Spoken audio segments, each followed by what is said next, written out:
Ya, pemirsa, seruan Presiden Joko Widodo untuk berdamai dengan virus corona dengan menjalankan kebiasaan hidup baru atau new normal ini sempat memicu polemik luas di publik. Bahkan sebagian kalangan kedokteran menilai ada sejumlah risiko yang tak ringan bila pemerintah mengambil kebijakan tersebut. Namun di sisi lain tentunya ada kepentingan ekonomi yang juga tidak bisa begitu saja diabaikan. Lantas, apa sebenarnya new normal yang sering disebut oleh pemerintah akhir-akhir ini dan apa saja syarat yang harus dipenuhi untuk menerapkannya? Ya, kita lihat pertama bahwa Presiden Jokowi ini pertama kali mengungkapkan bahwa kita harus berdamai dengan virus corona pada awal Mei lalu. Menurutnya saat itu penularan virus yang pertama kali merebak di Wuhan, Tiongkok pada Desember 2019 ini akan terus terjadi sebelum vaksin ditemukan. Kemudian di pertengahan Mei, Presiden kembali menyampaikan bagaimana untuk kembali produktif di tengah masa pandemi yang belum berakhir. Intinya ini kalau kita lihat dari pernyataan yang tampil di layar ini bahwa harus optimis, kemudian juga tetap menerapkan berbagai mekanisme pencegahan, jaga jarak yang aman, kemudian cuci tangan setelah beraktivitas dan juga tentunya pakai masker. Intinya adalah beraktivitas seperti biasa tetapi ada protokol kesehatan yang harus dipatuhi. Nah, rencana pemerintah untuk memulai fase new normal ini terlihat dari rancangan pelonggaran pembatasan oleh Kementerian Koordinator Perekonomian. Dalam draft kajian yang akan dilakukan selama 2 pekan ke depan ini, pemerintah membagi 5 fase pemulihan ekonomi yang akan dimulai pada 1 Juni.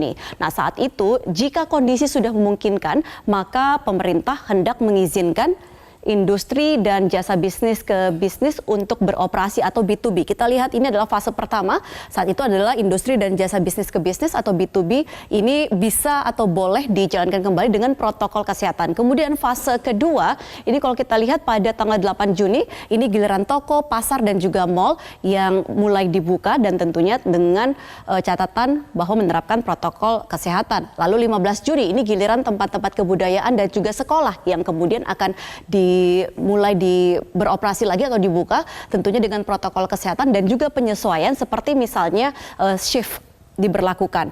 Lantas kemudian 6 Juli 2020 ini lalu ada evaluasi pembukaan berbagai fasilitas seperti restoran hingga kemudian juga tempat ibadah, dan fase kelima ini yang diharapkan adalah seluruh aktivitas perekonomian di fase kelima ini maka akan mulai dibuka kembali tepatnya di tanggal 20 sampai dengan 27 Juli 2010.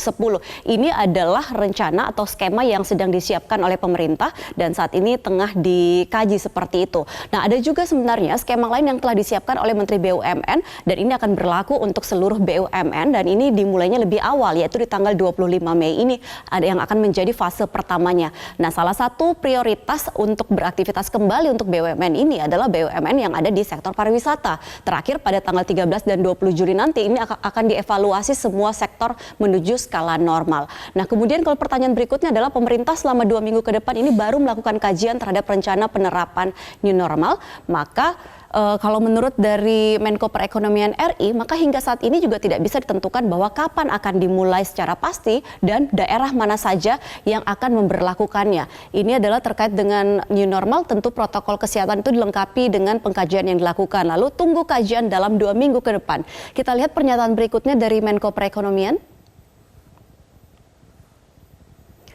Ya, ini ada sesuai dengan arahan Presiden, maka akan menyiapkan sistem scoring ataupun penilaian. Nah, penilaiannya ini termasuk juga segi epidemiologi maupun segi kesiapan, baik itu kesiapan daerah maupun juga kelembagaan. Nah, ini juga tentunya didorong ada kesiapan daerah untuk merestart perekonomiannya masing-masing.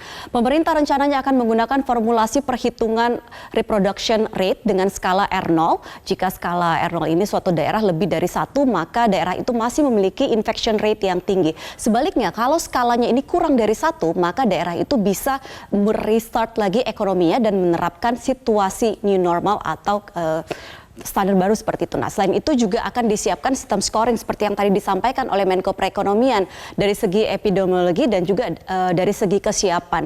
Nah, kalau kita lihat sistem scoring yang dimaksud ini dilakukan dari berbagai aspek, mulai dari epidemiologi berbasis R0 maupun juga kesiapan daerah terkait dengan perkembangan penyakit seperti pengawasan virus, kemudian juga kapasitas kesehatan dan kesiapan sektor publik serta tentunya juga tingkat kedisiplinan masyarakat, termasuk juga respon publik. Ini kalau kita lihat ada level-level yang sudah ditentukan, ini nanti akan menjadi bahan penilaian seperti itu. Ada level pertama ini masih kritis atau belum siap, kemudian ada level kedua parah, ini juga artinya belum siap. Nah, yang berikutnya adalah level substansial, lalu ada moderat, dan juga level rendah. Dimana kalau level rendah itu artinya sudah siap semua untuk kembali ke kehidupan seperti biasa atau beraktivitas kembali seperti biasa. Nah, daerah yang berada dalam level moderat ini artinya sudah mulai bersiap, sudah bisa bersiap untuk menerapkan situasi new normal. Mereka harus menyiapkan SOP-nya, kemudian juga harus mengkoordinasikannya dengan Satgas COVID-19. Nah, lagi-lagi pemirsa bahwa rencana pelonggaran dan skema pembukaan kembali sektor-sektor ekonomi ini masih dalam tahap kajian. Karena tentunya pemerintah juga perlu sangat berhati-hati untuk membaca data dan fakta di lapangan. Resiko kesehatan yang dipertaruhkan begitu besar tentunya. Ada sejumlah parameter atau rekomendasi dari ahli kesehatan yang bisa dijadikan rujukan. Kalau kita lihat yang pertama adalah laju kasus baru ini diharapkan sudah turun secara konsisten dan juga atau R0-nya ini kasus turun signifikan. Lalu kemudian juga ada tren penurunan populasi berisiko, dalam hal ini tentunya penurunan PDP, ODP dan juga OTG atau orang tanpa gejala.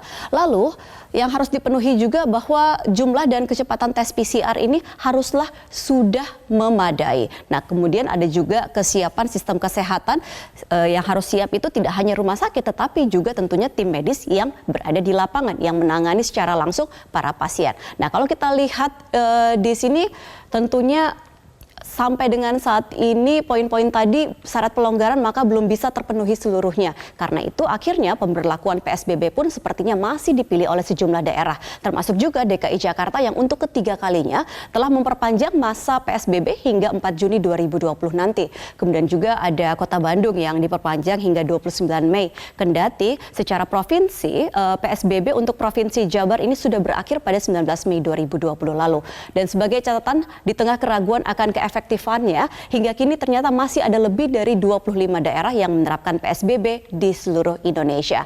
Nah, demikian informasi yang bisa saya sampaikan. Kini